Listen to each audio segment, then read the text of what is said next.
Good morning students. जैसा कि हम पिछली क्लास में बात कर रहे थे माइक्रो बॉडीज के बारे में, तो माइक्रो बॉडीज तीन प्रकार की हमने पढ़ी, स्पिरोसोम, ग्लाइऑक्सिसोम, परऑक्सिसोम।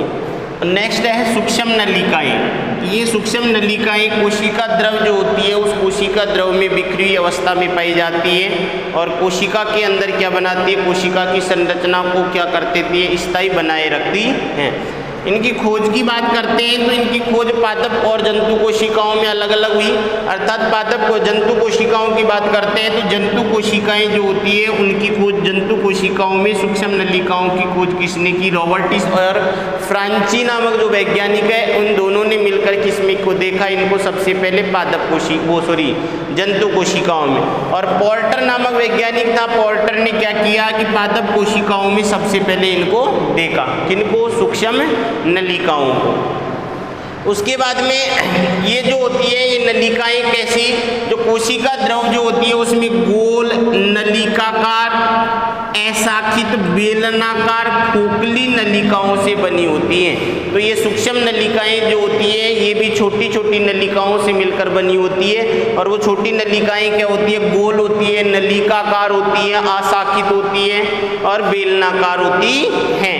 तो उसके बाद में ये नलिकाएं दो प्रकार की संरचनाएं, अर्थात ये नलिकाएं जो होती है सूक्ष्म नलिकाएं, ये सूक्ष्म नलिकाएं भी दो प्रकार की संरचनाओं से मिलकर बनी होती है जिनको कहा जाता है अल्फा और बीटा उपिकाई। अर्थात ये जो सूक्ष्म नलिकाएं हैं ये सूक्ष्म नलिकाएं भी दो प्रकार की इकाइयों से मिलकर बनती है, एक अल्फा उपिकाई होती है और एक बीटा उपिकाई होती है। और इनमें एक चक्र में कितनी उपिकाइयाँ होती हैं, लगभग 13 उपिकाइयाँ होती है, किसकी, अल्फा और बीटा उपिकाइयों की। तो सूक्ष्म नलिकाएं किससे मिलती है, छोटी छोटी नलिकाओं से मिलकर बनी होती है। और छोटी नलिकाएं जो हैं ये भी किससे मिलकर बनी होती है, अल्फा और बीटा उपिकाइयों से मिलकर बनी होती है। और अल्फा और बीटा उपिकाइयों की बात करते हैं तो ये जो है ये भी जो अल्फा ट्यूबुलिन प्रोटीन जो है, बीटा ट्यूबुलिन प्रोटीन जो है उसके द्वारा बनी होती है। ये किससे बनती है, अल्फा ट्यूबुलिन, और ये हो जाएगी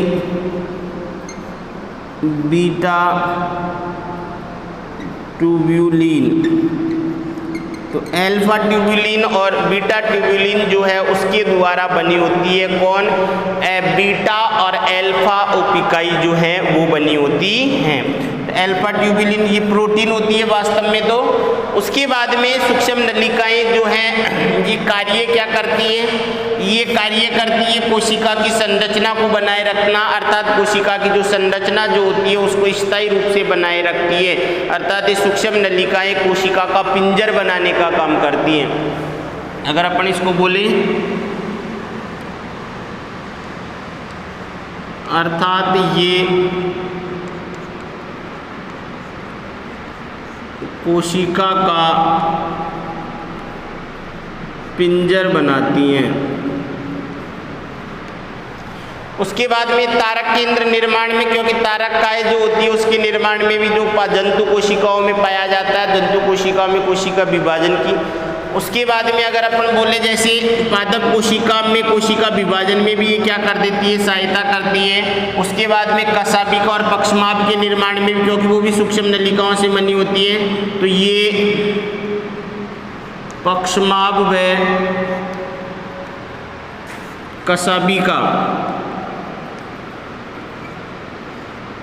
कशाभिका के निर्माण में सहायक है। कोशिका द्रव विभाजन में भी सहायता करती है। अगर इसके कार्य की बात करते हैं तो कोशिका पादप कोशिका में निर्माण में ये पादप कोशिकाएं जो होती है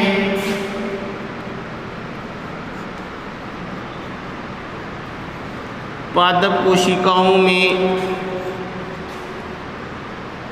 तर्कु तंतुओं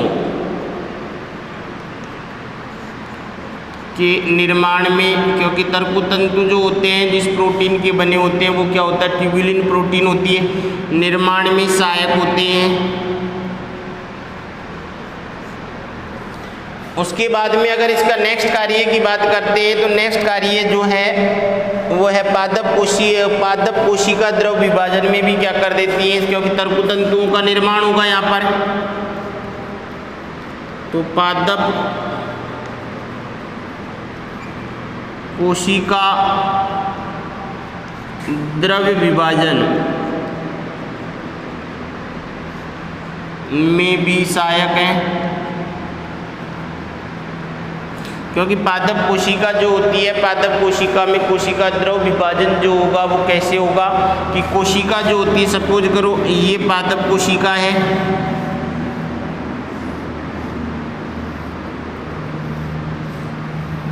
अब पादप कोशिका में जैसे ही दो केंद्रक बन गए मान लेते हैं यहाँ पर, अब इस कंडीशन में कोशिका के बीच में एक पट बन जाता है जिसे फ्रैगमोप्लास्ट कहा जाता है। ये पट जो है इसका निर्माण किसके द्वारा किया जा रहा है, ईआर और गोल्जी बॉडी के द्वारा किया जाता है। और यहाँ पर ये कोशिका द्रव विभाजन, तो ये जो तंतु जो होते हैं ये ट्यूबुलिन प्रोटीन धीरे धीरे ये क्या कर देते हैं, इस तरीके से यहाँ पर बढ़ते जाते हैं और ये इस तरीके से कोशिका द्रव विभाजन हो जाता है। ये सबसे पहले जो बनती है ये बनती है मध्य पटलिका, उसके बाद में प्राथमिक कोशिका बनती है, उसके बाद में द्वितीय कोशिका भित्ति का क्या होगा यहाँ पर निर्माण होता है। तो कोशिका द्रव विभाजन में भी ये क्या होगी, सहायक होती है।